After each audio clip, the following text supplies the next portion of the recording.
So one piece के chapter number 1148 की spoilers आ चुके हैं। लास्ट चैप्टर हमने जैसा कि देखा था कि गबान और रोबिन फाइट होने वाली थी होली नाइट्स से, तो वो फाइट होने वाली है।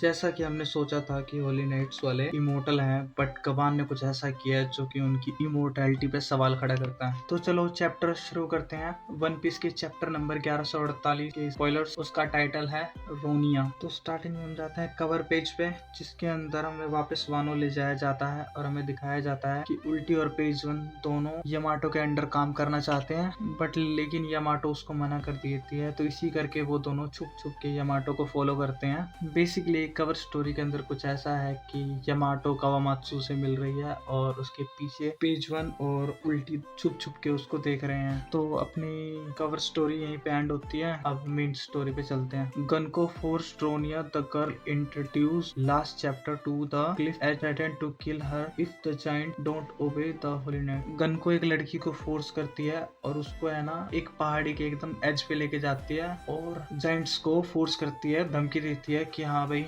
होली नाइट्स की बात मानो, नहीं तो इस बच्चे को मैं फेंक दूंगी। बेसिकली है ना वो जायंट्स के दिल में होली नाइट्स का डर बिठाना चाहती है कि अंजाम बहुत बुरा होगा। फाइनली रोबिन और सोमर्स की फाइट स्टार्ट हो जाती है। रोबिन अपना वही एरिया पे जो पावरफुल अटैक करती है वही सोमर्स पे ट्राई करती है उसकी कमर तोड़ने की, जिसके लिए वो बहुत सारे हाथ मतलब बनाती है और ट्राई मारती है पर उसको दूर फेंक देती है। रोबिन के खतरनाक अटैक के बाद वापस सोमर्स आ जाता है, बट सोमर्स उसके बाद अपना पूरी स्ट्रॉन्ग अटैक ट्राई करता है उसको मारने के लिए, बट वो रोबिन का क्लोन होता है। और फिर हमें ये भी पता चल जाता है कि रोबिन का जो रियल रोबिन है वो स्ट्रॉ हैट्स को बचाने के लिए चली जाती है। उसके बाद जरूल ऑर्डर देता है कि स्कूल के अंदर जितने भी बच्चे हैं उसको सेव कर लो, मतलब रेस्क्यू कर लो और स्कूल में आग लगा दो। बेसिकली इसलिए किया जा रहा है क्योंकि होली नाइट्स ने ऑर्डर दिया था अगर ये स्कूल और ये सब नहीं जलाएंगे तो ये फिर बच्चों को मार देंगे, इसलिए जरूर ऑर्डर दे रहा है। उसके बाद हम फिर सोमर्स पे आते हैं जो कि एकदम रोबिन के पीछे पड़ चुका है। वो एकदम रोबिन के पीछे जाता है और उसको ट्रैप कर लेता है अपने जाल में। उसके बाद सोमर्स उसकी तरफ है ना